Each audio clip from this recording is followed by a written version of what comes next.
আরে ফটিকদা, বাজার করতে চললে নাকি? হ্যাঁ রে, বাইরে যা রোদ আর গরম, এই তাতে কি বাজারে টেকার মতো আছে রে। তা যা বলেছো দাদা, কিন্তু কি আর করব, আমার তো বাজারে যেতেই হবে। ওরা কি দিয়ে কি করছে কে জানে। না রে, দাঁড়িয়ে থাকতেও কেমন যেন কষ্ট হচ্ছে বুঝলি। তোমার সাথে একটু কথা বলবো ভাবলাম, কিন্তু তুমি তো দাঁড়াতেই চাচ্ছ না দেখছি। বাজারে ঝুড়িটা একটু নিচে নামাও। বল দেখি, কি বলবি? হ্যাঁ দাদা, তোমার ওই পুকুরটা তো পড়েই থাকে। আমি বলি কি, তুমি পুকুরটা বন্ধক দিয়ে দাও না গো। না না, আমি আমার পুকুর বন্ধক রাখবো না। আর তাছাড়া নিজের পুকুর অন্যের কাছে দিয়ে আমি কি করব বল দেখি। না না, সেদিন তোমাদের বাড়ির উপরে গেলাম, তা বৌদি বললো যে পুকুরটা তো পড়েই থাকে, যদি মাছ চাষ করা যেত তাহলে ভালোই হতো। তাই তোমাকে বলছিলাম আর কি। আর তোমার পুকুরটাও তো বেশ বড়ই, তাই না? না রে তপু, এই পুকুরটা আমি কাউকে দিতে পারবো না। আর তাছাড়া আমার পুকুরে আমি মাছের চাষ করব না বুঝলি। না না, তুমি ঠিক বুঝতে পারলে না দাদা। আরে পুকুরে মাছ চাষ করলে তোমার সমস্যা কোথায় বলো দেখি। অত কথা বাড়িয়ে লাভ নেই। আমি একবার না বলেছি মানে না, ঠিক আছে? ধ্যাৎ তেরিকা, তোমার সাথে কথা বলাই বৃথা। যাও, তুমি তোমার কাজে যাও, আমি চললাম আমার কাজে। হুঁ।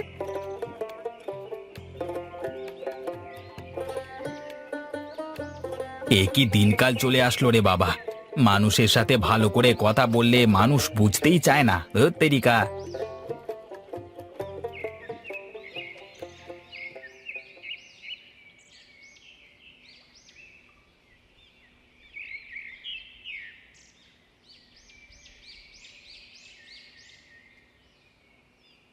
কি রে মা, তুই একা একা এখানে বসে কি করিস? তোর মা কোথায়? বাবা, আমি তো বসে খেলা করছি। মা ঘরে শুয়ে আছে হয়তো। এই নে মা, তোর সিঙারা।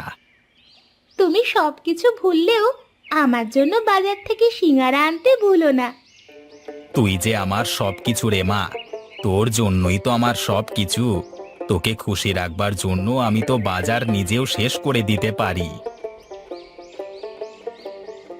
মেয়েকে এত ভালোবাসলে তো বিপদ। পরে দেখা গেল মেয়েকে বিয়ে দিয়ে সাথে তোমাকেও সাথে চলে যেতে হলো। শোনো গিন্নি, প্রয়োজনে আমি আমার মেয়েকে বিয়ে দিয়ে বাড়িতে ঘর জামাই রাখবো, তাও আমি আমার মা মিনুকে অন্য কোথাও যেতে দেব না। হ্যাঁ, তোমার তো আর রাজার গোলা নেই যে মেয়ের সাথে মেয়ের জামাইকেও বসিয়ে বসিয়ে খাওয়াবে। সেই তো রোজ 2-4 টাকা করে রোজগার করো। আমি যে ক পয়সা রোজগার করি তাতে তো আমাদের ভালোই চলে যায়, তাহলে সমস্যা কোথায়? সমস্যা কোথায় সেটা তুমি সময় হলেই বুঝতে পারবে। বেশি কথা না বাড়িয়ে যাও তো, এই বাজারগুলো সব ঘরে নিয়ে যাও।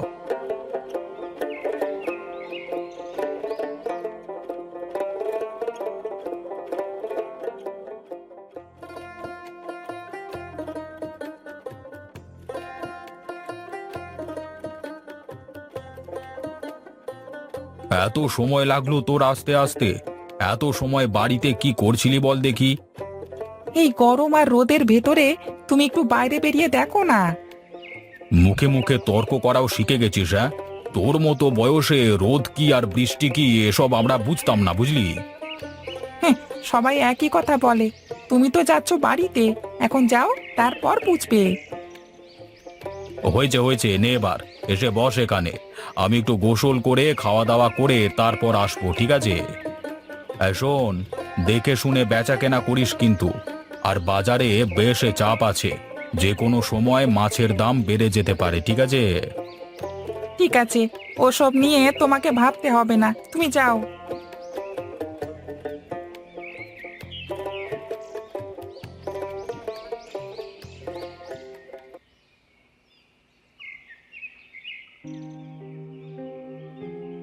কিরে, একটু জোরে জোরে টেপ না।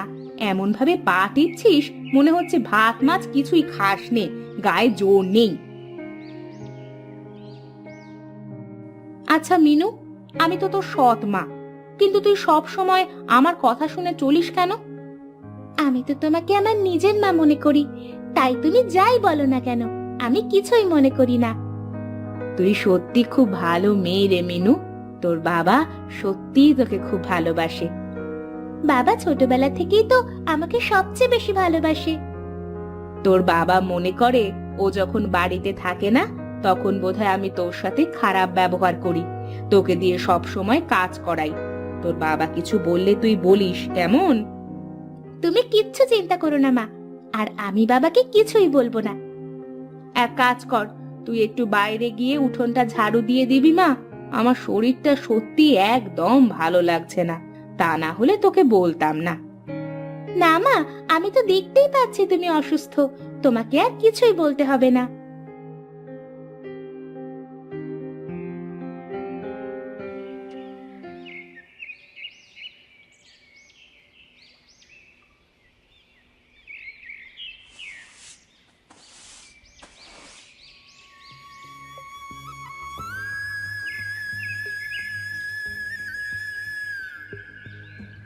বাড়িতে কে আছো?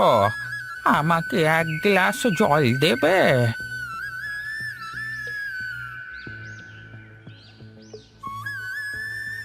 কে তুমি? তোমাকে তো চিনতে পারলাম না। আমাকে তুমি চিনবে না মা, আমি দুদিন ধরে কিছুই খাইনি। আমাকে কিছু খেতে দেবে, না হয় এক গ্লাস জল দিলেও হবে। তুমি বারান্দায় এসে বসো, আমি তোমার জন্য খাবার নিয়ে আসছি।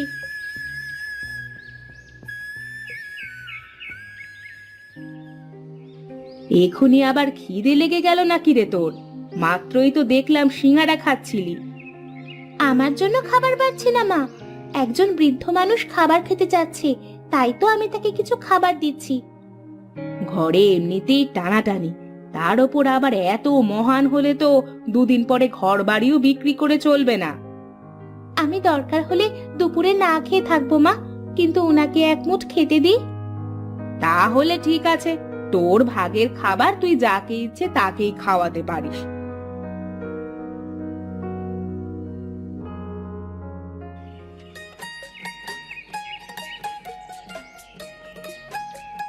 এই নাও তোমার খাবার, এবার খেয়ে নাও তো দেখি।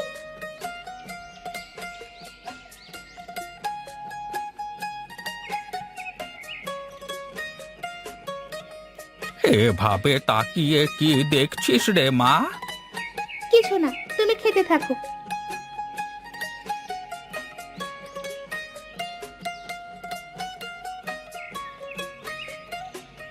আসলে দুদিন হলো কিছুই খাইনি তো, তাই খিদেটা একটু বেশি পেয়েছে। তোমার বাড়িতে কেউ নেই? বাড়ি তো নেই, তো বাড়ির লোক থাকবে কি করে?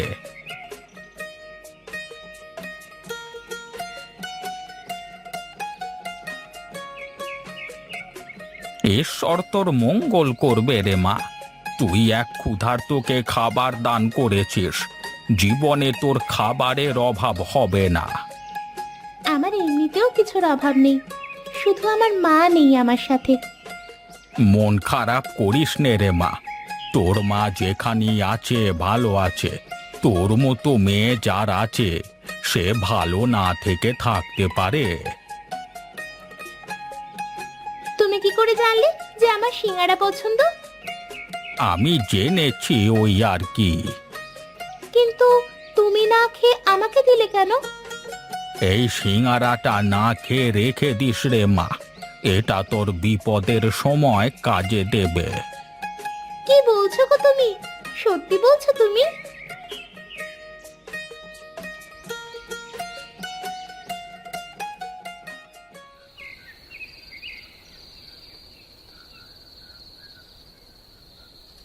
আমার সবকিছু শেষ হয়ে গেল গিন্নি, এখন আমি কি করব? এতগুলো টাকা আমি একসাথে কি করে পাবো? তোমাকে কতবার করে বলেছি একটু হিসেব করে চলো, না তুমি তো তা শুনবে না। মেয়ে যখন যা বলবে তখন তাই করতে হবে। এটা তুমি কেমন কথা বললে? এখানে মিনুকে টানছো কেন? টানবো না? ও না থাকলে তো আমাদের দুজনের কোনো চিন্তাই থাকতো না। দেখো, আস্তে কথা বলো, মেয়েটা আমার শুনে ফেলবে। শুনুক, তাতে আমার কি? ও তো আর আমার নিজের পেটের মেয়ে নয়, আমি ওর সৎ মা। হাজার করলেও সৎ মা কখনো আপন মা হতে পারে না। দেখো, তোমার দোহাই লাগে, তুমি চুপ করো। মিনুমা শুনতে পেলে অনেক কষ্ট পাবে। আচ্ছা ছাড়ো এখন, বলো তাহলে এখন কি করবে তুমি? আমি জানি না আমি কি করব, কিন্তু দুদিনের মধ্যে প্রতাপবাবুর সব টাকা দিতে না পারলে আমার বাড়ি পুকুর সব নিয়ে নেবে। কি যে করি।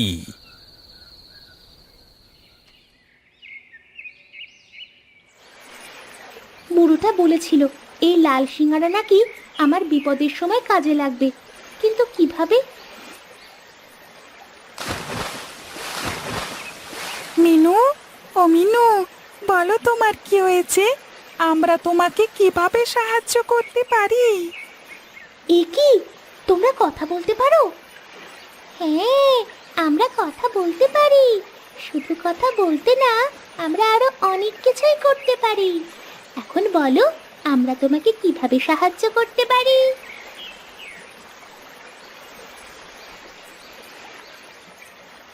তুমি কিচ্ছু চিন্তা করো না মিনু, তুমি তোমার বাবাকে পুকুরে জাল ফেলে মাছ ধরতে বলো। পুকুর থেকে যে মাছ পাবে তাতে করে সারা জীবন চলে যাবে। সত্যি বলছো তুমি? হ্যাঁ গো, আমরা লাল মাছ আর নীল মাছ, আমরা মিথ্যে বলি না। আর হ্যাঁ, এই পুকুর থেকে আর কোনোদিন মাছ পড়াবে না।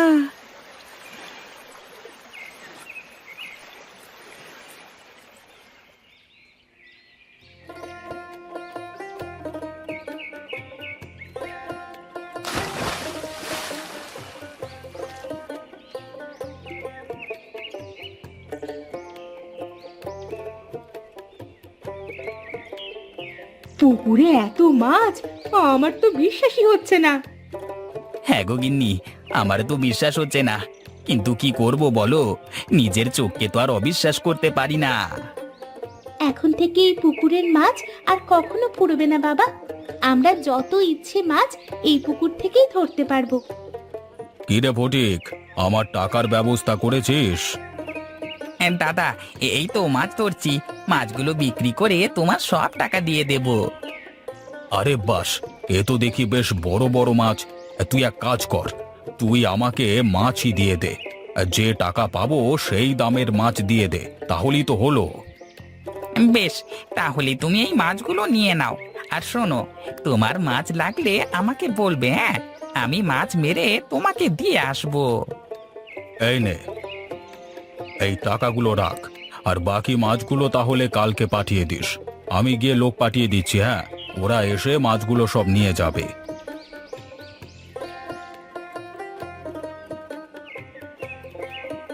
তোকে যে কি বলে ধন্যবাদ জানাবো রে মা, তোর জন্য আজকে আমার মান সম্মান রক্ষা পেল। টাকাগুলো রাখ মা, আর তোরা বাড়ির ভেতরে যা, আমি মাছগুলো ধরে দিয়ে আসি।